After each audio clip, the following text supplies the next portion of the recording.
তো hello guys, welcome back to my channel. তো আজকে আরেকটা ব্লগ নিয়ে তোমাদের কাছে হাজির হলাম। তো অনেক দিন পর ব্লগটা শেয়ার করছি তোমাদের সাথে। এডিটিং করতে আমার অনেকটাই টাইম লেগে গেছে। ছোট বেবিকে নিয়ে সত্যিই সময় দিতে পারছি না আমি, তো তার জন্য অনেক দুঃখিত।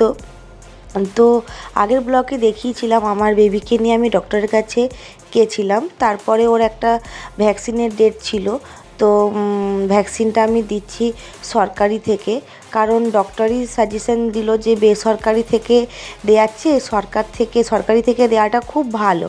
কারণ আমাদের কাছে সব জিনিসটা ডক্টরদের কাছে থাকে ওইটা স্টোর করা ফ্রিজে, তো আর সরকারি থেকে যেটা আসছে সেটা একদম খুব ভালো জিনিসটা আসছে। তো ডক্টরই আমাকে দিতে বললো বলে আমরা সরকারি থেকেই ভ্যাকসিনগুলো আমার বেবিকে দেব।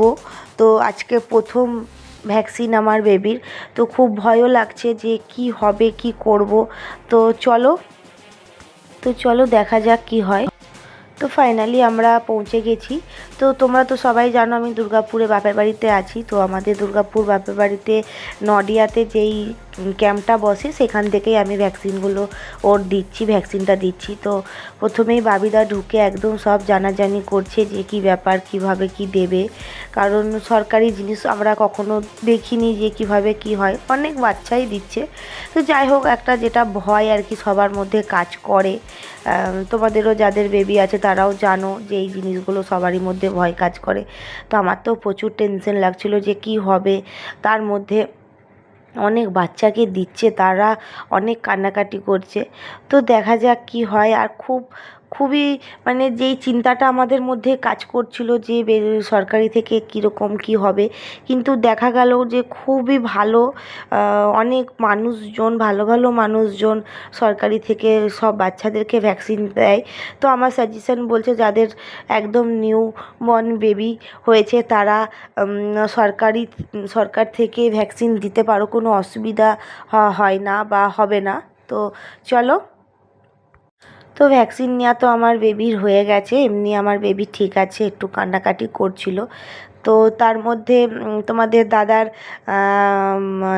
বোনের সাথে ওখানে আমাদের দেখা হয় নডিয়াতেই, সেই ননদের আমার বাড়ি। তো জোর করে, তো চলো মিতালি যে আমার বাড়ি যেতেই হবে, তো জোর করে ওর বাড়ি নিয়ে এলো। বাড়িতে বসে তো যা হয় আর কি, অনেক কিছু ব্যবস্থা, মিষ্টি টিষ্টি দিয়েছে, আমরা সবাই মিলে বসে খাচ্ছি। আর এই প্রথমবারই আমার ননদের বাড়ি এসেছি। তো যাই হোক, ননদের বাড়ি থেকে আমরা বেরিয়েও পড়লাম, কারণ অনেকটাই বেলা হয়ে গেছিলো। খুব ভালো লাগলো ননদের বাড়ি এসে, খুব সুন্দর ওরও পরিবেশটা। তো তোমরা অনেকেই আমাকে কমেন্ট করছো তোমার বেবি কি হয়েছে। তো আজকে আমি তোমাদেরকে ফাইনালি বলে দিচ্ছি, আমার বেবি বয়, মানে আমার ছেলে হয়েছে। তো তোমরা প্লিজ আমাকে সবাই একটু করে সাপোর্ট করো, কারণ আমার প্রত্যেকটা ব্লগ দিতে অনেকটাই দেরি হয়ে যাচ্ছে।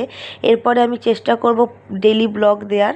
তো চলে এসেছি আমরা প্রায় ঘরের কাছাকাছি, সেখানে দেখা হলো মাসিদের সাথে। তো চলো।